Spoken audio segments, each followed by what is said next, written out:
النهارده يا جماعة هنعمل مع بعض ألذ بطاطا بنفس تكنيك عربية الشارع بالظبط. الريحة والطعم والكرملة في حتة تانية خالص. هتخلي الناس تقف كده عند العربية ومش هتصدقوا إننا عملناه في البيت، ومن غير نقطة مية ولا سلق ولا فرن.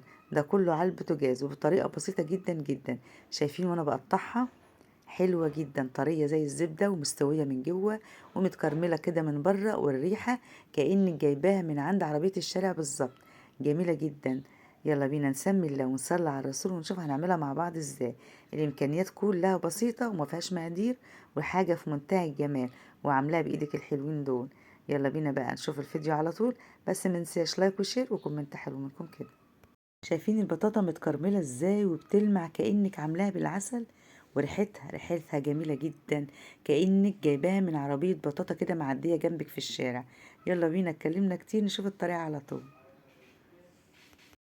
معايا هنا حوالي كيلو من البطاطا.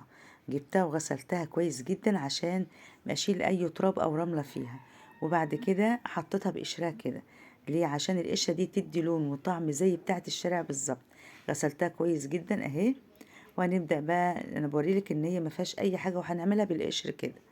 تمام. هنجيب الطاسة، اي طاسة عندك، نبدأ نحط فيها البطاطا بتاعتنا بالشكل ده، او حله كبيره مفيش مشكله، يا طاسه يا حله كبيره. وهنرص بقى البطاطا بتاعتنا. طبعا الطاسه اخدت معايا الكام بطاطا دولت. هنبدا بقى نجيب ورقه من الزبده او ورق كراسات. اهالينا زمان كانوا بيعملوا لنا بالطريقه دي بس بطريقه تانية، يعني كانوا بيعملوا نفس الطريقه دي بس في تكنيك تاني كده هنعمله مع بعض. تمام. الاول قبل ما احط الورقه بتاعت الزبده دي هنجيب 3 معالق من السكر ونرشهم. وده بقى التست اللي هيخلي ريحتها حلوه. ده اختياري، لو حابه تحطيها نص معلقه من القرفه. اللي بيحب القرفة يا جماعة يحط قرفة. طبعا القرفة لها فوائد كتير. القرفة ديت يعني مش بس بتدي ريحة وطعم، لا، تحفة. ده كمان لها فوائد زي بتنشط الدورة الدموية، بتدفي الجسم كده خصوصا في البرد، وكمان بتساعد على الهضم بعد الأكل، وكمان بتدي ريحة حلوة تجنن وفوائد كده فوق بعضيها. جربوا بس تحطوا القرفة على البطاطا، هتحس ان الطعم اتغير خالص وبقت كده فخمة زي بتاعة الحلويات الشرقية. زي ما انت شفت كده، حطيت القرفة وبعدين حطيت الورقة من الزبدة وحطيت عليها ورقة ألمونيا. وطبعا ورقة الزبدة رشتها رشة بسيطة بس من المية زي ما انت شفت كده. هنبدأ نحطها على نار هادية على البوتاجاز، وبعد ربع ساعة نكشف بقى الغطا. شايفين؟ ربع ساعة بالظبط هتلاقي اتكرملت بقى السكر مع القرفة بالشكل ده. نبدأ نقلبها بالراحة كده.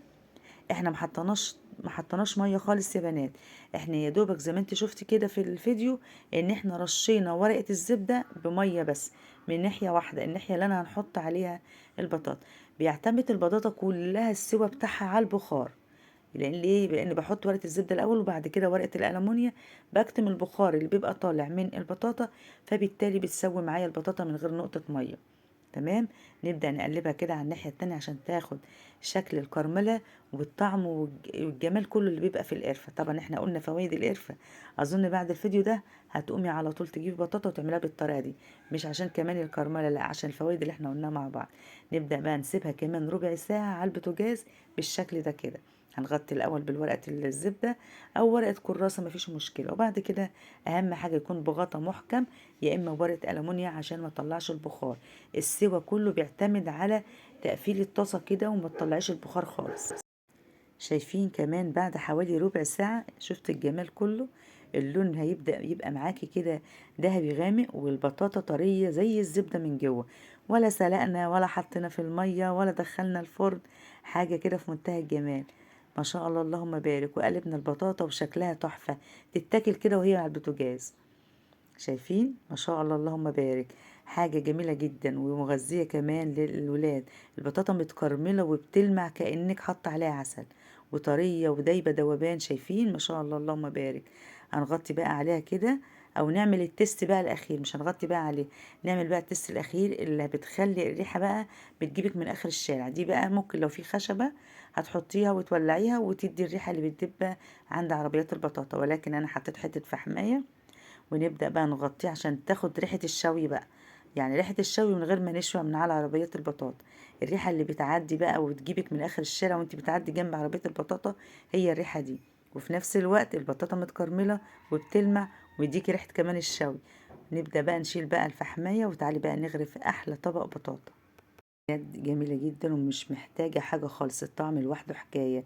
جربوها بنفس الطريقة دي، هتديكي وتطلع معاكي بطاطا تنافس عربية الشارع، وطالعة ما شاء الله تشم الريحة وحلوة قوي. شايفين ما شاء الله؟ تعالي بقى نقطعها كده. البطاطا بتتقطع معايا بكل سهولة، طرية زي الزبدة، ولا سلقنا زي ما قلنا، ولا فرن، ولا نقطة مية. وكمان رشة القرفة بجد بتديها طعم وريحة خرافة، ومفيدة كمان للجسم زي ما احنا قلنا. بتنشط الدورة الدموية وبتساعد كمان على الهضم. ويعني مش الطعم بس، الطعم يجنن وفيها فوائد حلوة قوي. بصوا الجمال بقى، ما شاء الله. القرفة مع البطاطا المكرملة ريحة مفحفحة، والطعم يخلي اي حد يشمها يقولك جايباها من عربية الشارع. حلوة قوي. جربوها بالطريقة دي وهتدعولي من قلبكم. ما تنسوش بقى تعملوا لايك وشير واشتراك في القناة، ومتابعة على الفيسبوك عشان يوصلكم كل جديد من وصفاتي من مطبخ ام حسناء. وهسيب لكم لينك الفيسبوك تحت في التعليقات. يا رب الفيديو البسيط يعجبكم، اشوفكم على خير. سلام عليكم.